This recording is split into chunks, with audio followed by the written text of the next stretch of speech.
Welcome back, everybody. Today is day 9 on our health accountability journey. I am the accountability doc, and I am here to get you healthier. We've been on our fiber journey. 95% of Americans don't get enough of their daily fiber. For women, it's 25 grams a day. For men, it's 38 grams of fiber a day. Did you take your fiber? Did you get in your daily recommended amount? Did you avoid some processed foods? Did you get in a little bit of exercise? If you have, that's fantastic. We've been doing it 9 out of 9 days. Let's keep it going. Let's see if we can do 30 days in a row. And if you haven't, that's okay. If you're making small changes, I think long term, this is going to be better and better for you. Thanks for joining this journey with me. I'm here to get you accountable for your own health, because we have to start today for our future health tomorrow. Today, I actually want to talk about mental health and how fiber can actually help to improve your mood, your thinking, and your mental clarity. Sometimes if you're feeling anxious or even depressed, the problem might not be actually in your head. It might be in your colon.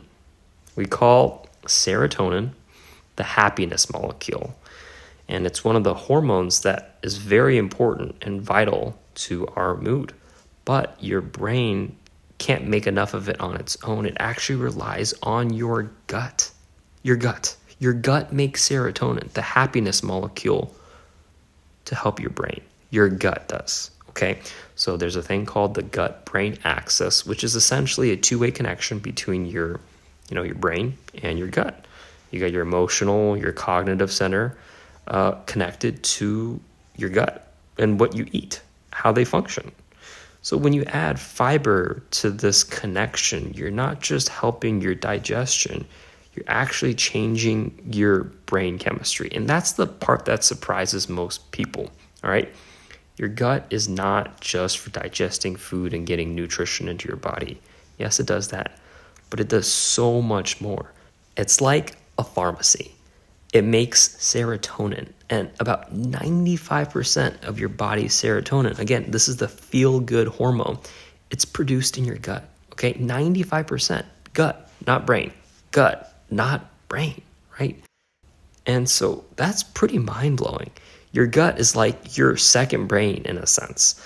And when people think of serotonin, they think about, antidepressants and the brain. But again, it's your gut, 95% from your gut, not your head. Your gut has its own nervous system consisting of over 100 million nerve cells all spread out in your GI tract. And this is called the ENS, which is the enteric nervous system. And along the lining of your gut, there are specialized cells called enterochromaffin cells, EC cells. And these cells are very sensitive to mechanical touch of fiber. So, actual bulky fiber passing through, and chemical signals from your gut bacteria. And when they're stimulated by normal movement and good gut bacteria, they pump out, guess what? Serotonin. And what does serotonin actually do in your gut? Well, it doesn't just sit there. There's two main functions. So it causes peristalsis. Serotonin is the chemical signal that tells your gut muscles to contract and keep the conveyor belt moving, if you will, to keep things regular. This is why people with low serotonin often have chronic constipation, because they don't get that peristalsis, that squeezing, contraction to move things along. Serotonin also communicates with your brain about, pain, bloating, discomfort, in your belly. If your gut serotonins are off, your brain might actually overinterpret normal digestion as painful. And this is something that people with irritable bowel syndrome, IBS, actually have. Their serotonin levels are off, and their brain just misinterprets normal activity as something overly stimulating. There is another compound called GABA. Your gut bacteria also produce GABA, which is kind of like your body's natural anti-anxiety chemical. So your body makes serotonin and GABA. And this is why fiber is so important, because fiber acts as the raw material, the stimuli for the bacteria to start producing these chemicals.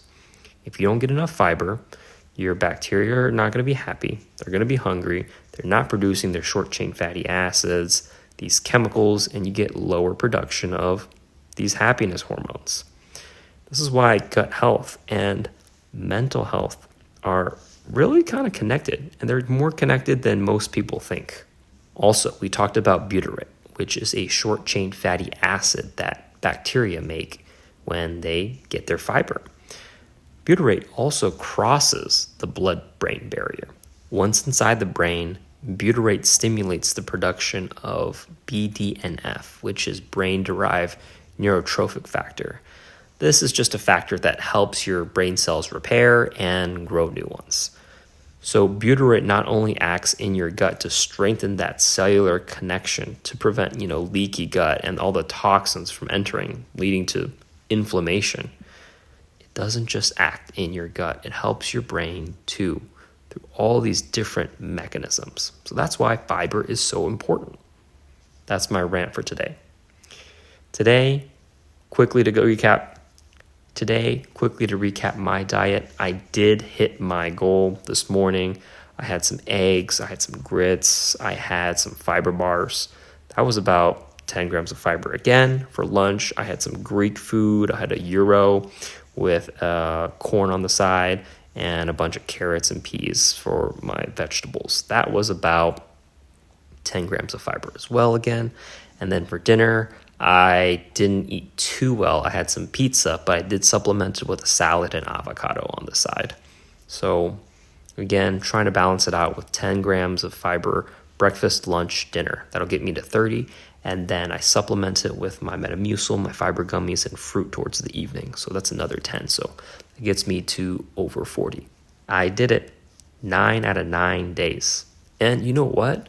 I have noticed some changes to my symptoms. I've been feeling a little bit more energetic. Yes, I mentioned initially that I have been noticing a little bit more bloating, a little bit more gas, and that's kind of settled down a little bit, but still there a little bit. But I have noticed more energy, like I said, and an improved mood. Definitely a little bit more focus as well, mental clarity. So this brain gut access, it's the real deal, all right? Just try it. Come along with me on this journey. It's just day 9. We're just getting started. Let's reach for 30 days and see how we feel. If we're feeling good, we're just going to keep going. I'm the Accountability Doc, and I'm here to get you on a healthier path. Let's take those small steps, one day at a time. If you don't get in your fiber for that day, that's okay. Try again for the next. And if you can't, then just make small steps like I mentioned. Maybe cut back a little bit on those processed food. Maybe try and get in a little bit more exercise for the day. These things gradually over time will help. Thanks for listening. If you've enjoyed this video, give it a like, comment down below, share, and subscribe. I'd love to hear what you have to say about your own health journey. If you need any tips or recommendations, let me know. I'll be looking out for your comments. I will see you guys tomorrow. Bye.